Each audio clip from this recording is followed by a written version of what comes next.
the spiritual guitar. My name is Devin, this is Daya, and today we're doing something a little bit different. I've written an exercise for myself that I find really fun to play, and I wanted to share with everybody on this channel and in the Patreon. Specifically, what I'm trying to cover in this exercise are hammer-ons and pull-offs, and some light scale runs, all while we're holding down a low bass note to provide a harmony or a soft music bed while we're incorporating more melody and these scale runs. So we're going to break this lesson down into 3 steps to approach this exercise. And the first step is learning the hammer-on and the pull-off riff. This is the most common riff in the whole piece or the exercise, and it's the same exact thing throughout 4 of the 5 chords. So if I play it slowly, you're going to see I'll just play just the riff, and then I'll introduce the 4 bass chords or the bass harmonies. So it's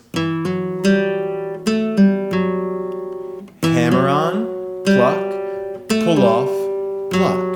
And with the bass notes,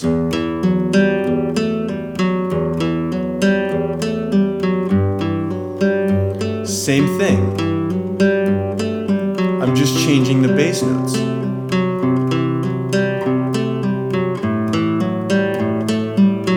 And we'll stop there before we get to the B7 because that changes a little bit. So this hammer-on and pull-off riff. First, a hammer-on is when you are plucking the first note and you are not plucking with your right hand, but you are hammering on with your left hand so hard that it is making sound on the neck of the guitar. Now, if you're just starting off your hammer-ons, you will likely be hitting this too hard, but really there's no way to explain for me how to do it. Just sit with it, hammer on. Know that you're going to be pushing too hard initially. You'll probably be missing the string because you'll be prioritizing force over accuracy. And over time, as you do this, you're going to just feel out where your finger should land properly on here, and it'll start to make sense to you. So what I would do to learn this and practice it is play the open E and hammer on with your 3rd finger, and just isolate this part. You want the volume of both notes to ideally be the same, but if the hammer-on is a little more quiet, that's okay.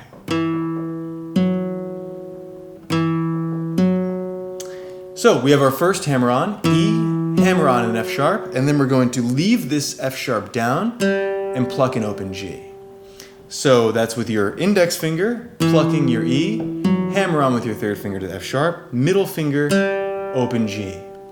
Now we're going to move our 1st finger to the 3rd string 2nd fret to this A note, and we're going to play with our middle finger again, this A, and then we're going to pull off. Now the pull off works exactly the way that it sounds. You're going to pluck your note, and then you're going to not pluck, and with your left hand you're going to pull off the note so that it makes a sound. You can hammer on and pull off, hammer on, pull off. Now, when you first start to pull off, likely the volume of the note that you're pulling off is going to be very loud because you don't have enough control yet, right? So it might sound like that. You might be plucking other strings too, and that might be because you are pulling backwards as opposed to pulling up. So when you're doing your pull off, you almost wrap your finger at the very tip of your index finger, or whichever finger you're using, under the string, and then you pull it up as opposed to backwards. Because if you pull backwards, you're going to hit the other strings. So you just pull up. Now, if you are new to hammer-ons and pull-offs, I would just sit with this and just make this your practice for about 3 to 5 minutes before you even move on to the rest of the song. So I would go.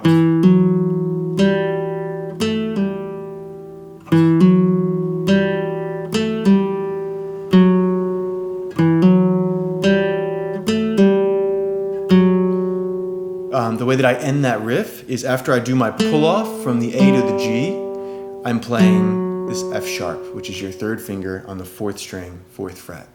So that hammer-on pull-off riff, slowly.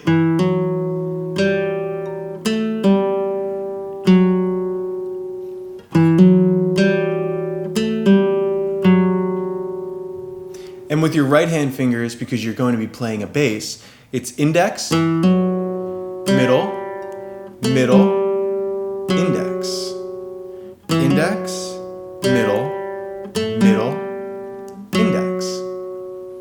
Now let's introduce our first bass note, and we're going to be using our thumb, and it sounds like this.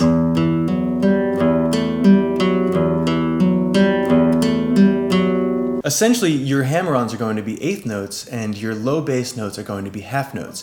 So your low bass note, your E, is going to sustain underneath your hammer-on and pull-off riff, right? So 1, 2, 1, 2, 1, 2, 1, 2, 1, 2, 3, 4, 5, 6, 7, 8, 1, 2, 3, 4, 5, 6, 7, 8, 1, 2, 1, 2, right? So now let's move on to our G. So we're going to play the same riff using the same fingers, but we're going to hold our low G in the bass with our middle finger as we're playing.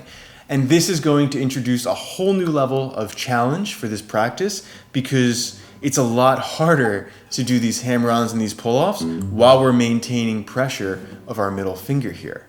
So it sounds like this. And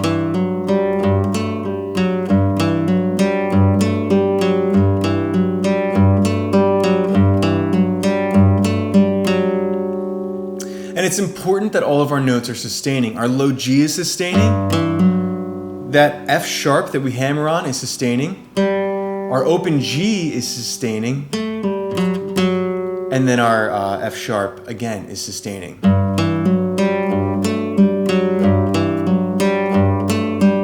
Listen to what it would sound like if I didn't sustain.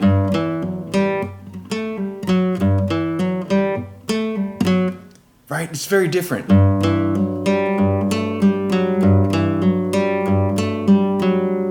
And then we're just going to take our middle finger and move it up to a C, which is the same fret, 3rd fret, but just on our 5th string. And we're going to play the same riff. What you're going to find challenging about this is now there is much less space between the bass harmony note and what we're doing with the riff with our index finger. So you might find your right hand stumbling a little bit here. It's easier to separate the bass when it's on the low 6th string and the riff is starting on the 4th string. When we go to the 5th string, things are a little bit tighter here and they need a little bit more precision and control. So take this very, very slowly.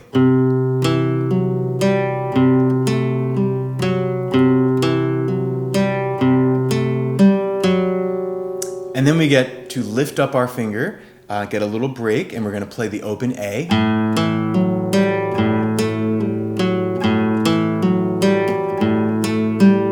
And that's still with the same riff. So what we just did there was we played 4 different bass harmony notes over the same hammer-on and pull-off riff. And we played each bass harmony note 4 times because we're going to give each one 2 bars of 2 half notes. So playing through each of those 4, it sounds like this.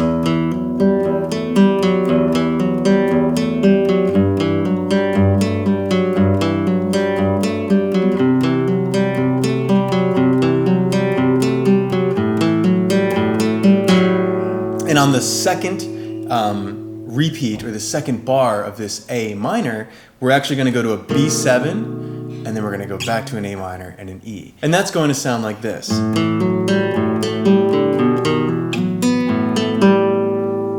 So that's a really fun lick, a really fun turnaround. We start with the regular hammer-on and pull-off riff under the A.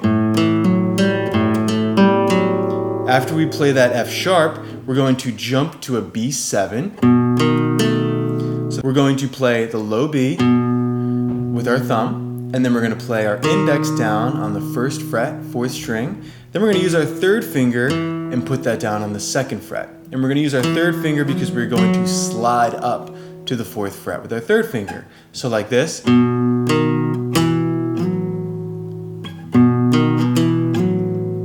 Right? So after we do our slide up and we land on the F sharp, we're going to pluck an open B, low A, and then the pull off from the A to the G. So very slowly.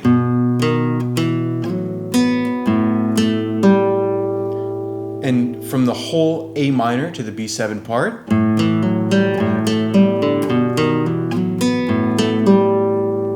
One thing that I'll add here, when I'm going from the A minor Sometimes instead of playing this F sharp, I'll play an open D, because that allows me to start moving my fingers as that note is ringing out, as opposed to holding this F sharp and then having the jump, right?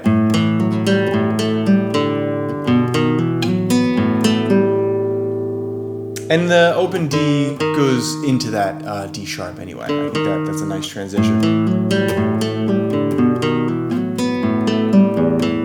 Then we repeat. Everything's the same until we get to our C. Now we're going to introduce the scale runs. So this section is my favorite part. We're going to introduce scale runs, and we're going to introduce them while we are holding our low bass harmony note down.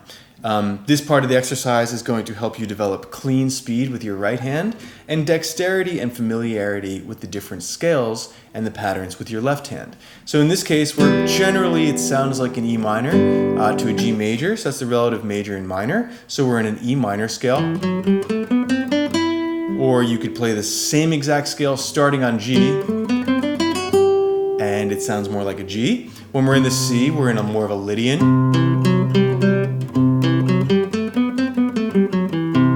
because we have our raised 4 here.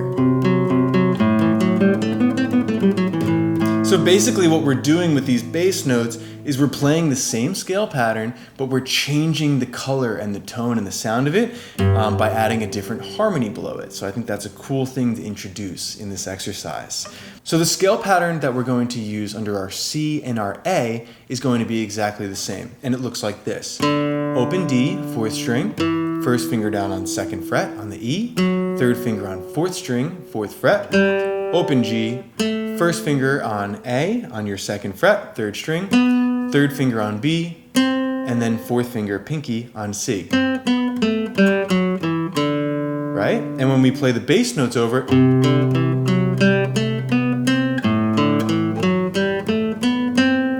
right?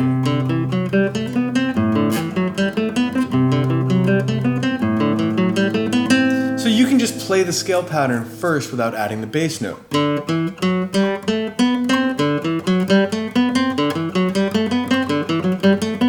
Use a metronome, start off very slow. I tend to play things very fast. I'm sure we all do. We tend to rush, so when you use a metronome, it forces you to slow down and play in time.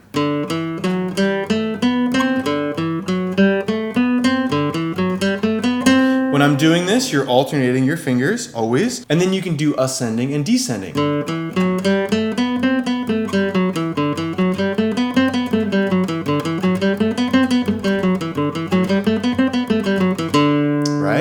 And then you can start to do that when you lay over your bass note. And this is going to make things more challenging because you need to keep your middle finger down on this C throughout the entire run.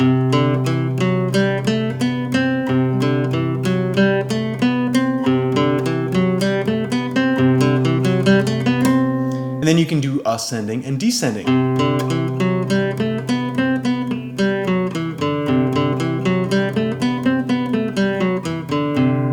And just take that really slowly.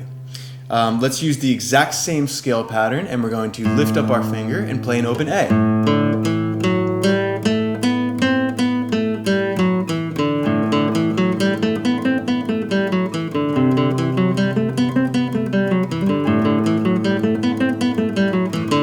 However, in the actual exercise, we're not descending, we're only ascending.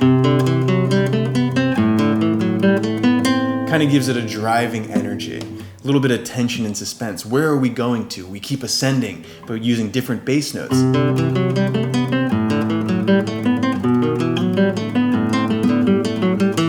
All right, so let's cover that last lick there.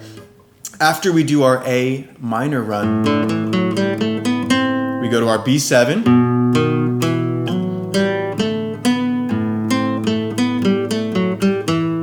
So for our B7, we're going to start off the same way we did with the other riff, where we're going to play the low B, index on 1st fret, D sharp, and we're going to put our 3rd finger down here on the E because we're going to slide up to the F sharp.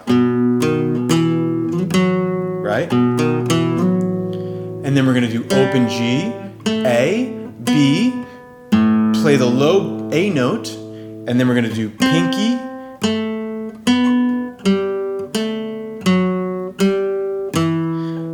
fairly common in a lot of guitar scales where you're doing every other note. Right? So we're going from this C, instead of playing here, we're going to jump to the note before it and anticipate it. Now we're on this note, so instead of playing here, we're going to play the next note in the scale, which leads to that. Now the next note in the scale would be our G, but we're not going to play the G, instead we're going to play the F sharp, which leads to the G. If we were descending, the next note would be the F sharp, but we're not going to play that, we're going to play the E. Right? So it's skipping notes. Skip this note, now we play it.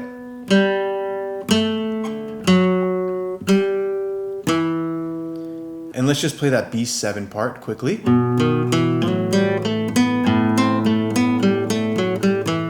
One more time, very slow.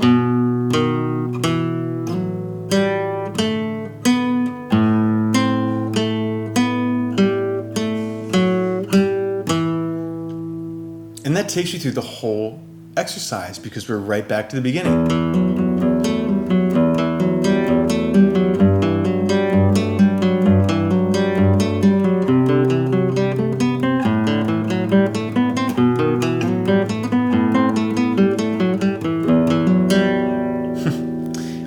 I could play this one for hours. In fact, I have been playing it for hours.